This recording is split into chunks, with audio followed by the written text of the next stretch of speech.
I welcome you all to the sixth lecture for the course on International Investment Law and the Environment. In this lecture, we will be looking at the protection that were given to foreign investment and investors beyond Europe. In the last lecture, we looked at the protection given to foreign investors within the European context. So, in this lecture, we will be looking at beyond Europe, how were the foreign investment and investors protected. So, there are many strategies that were employed by capital exporting countries, mostly the European countries, and even United States post its independence had started signing treaties to protect its nationals' investment elsewhere. So that is something that we can see.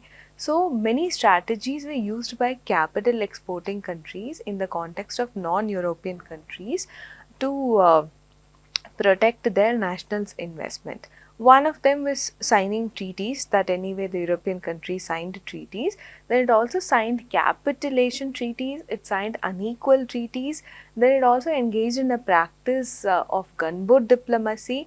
Then there were instances where colonial annexation had also taken place. So many strategies were employed. It was not just one. Within the European context, reciprocal treaties itself was a very powerful instrument for protecting the nationals' foreign investment. So that was there. But beyond Europe, many strategies were used. It was not, or combination of different strategies were used to afford protection to foreign investment.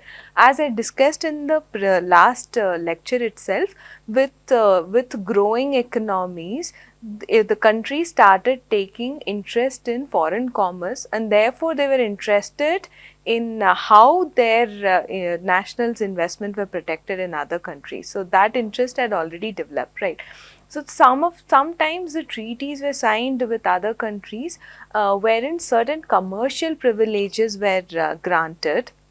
I mean, this included the right to trade, right to participate in commercial enterprises, and we could see that right to worship, freedom of movement, all of them were secured through these treaties. In fact, these treaties also provided certain anti-discriminatory provisions like most favored nation treatment, national treatment. Then these treaties also contain certain other privileges with regard to access to ports, navigation and territorial waters. So certain commercial privileges were granted through these treaties, which were concluded between European countries and non-European countries.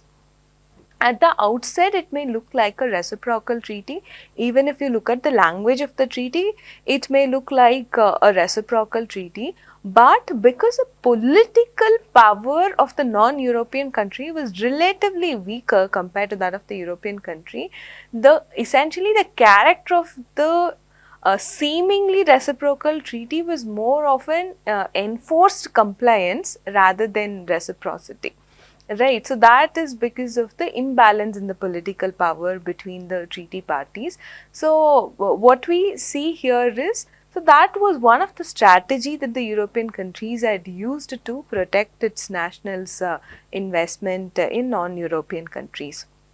So this is something that we could see, and also eventually what had happened was European countries started enforce or started giving interpretation to the treaty provisions in a much more favorable way to them. So even though if the treaties contained a language that seems to be reciprocal in nature, we do see that an interpretation which was excessively favorable to European investors were taken in the context of in the context of these treaties as well. Sometimes what had happened was the European countries insisted on extraterritorial application of its laws on its nationals who had invested elsewhere. So that had also happened. Eventually, capitulation treaties were also one of the strategy that the European countries did use to protect foreign investment or its nationals' investment in other countries. One example that I could give you for this would be the Ottoman Empire. The treaty between Ottoman Empire and the European countries that was signed way back in 1500s were a reciprocal treaty.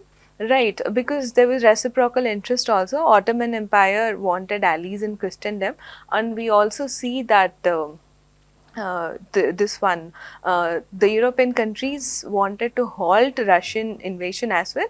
So both of them benefited out of the treaty. So a reciprocal treaty was signed. But over a period of time, what had happened was this reciprocal arrangement between Ottoman Empire and the European countries resulted in a one-sided Anglo-Turkish Convention of 1838.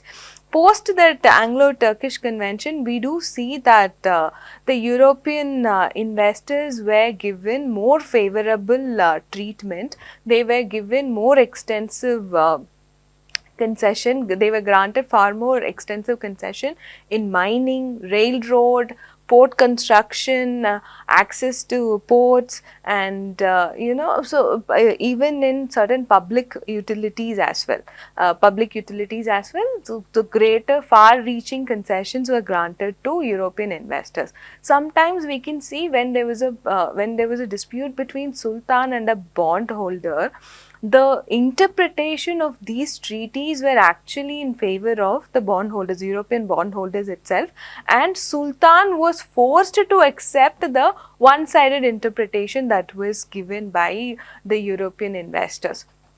So, what was a reciprocal arrangement between Ottoman Empire and uh, the European countries eventually gave birth to a new meaning for capitulation treaties. So, here in the Ottoman Empire also, the European investors carried their home states laws in conducting their business enterprises in Ottoman territory also. So basically Ottomans did not have any control over the foreign enterprises because these foreign enterprises were governed by their laws, the home state laws itself. So extraterritorial application of laws gave a tremendous protection to foreign investment that were made in non-European countries. So given the nature of extraterritorial laws and what sort of protection it had given to foreign investors, we will discuss that in detail in the next segment. I wanted to have a separate segment on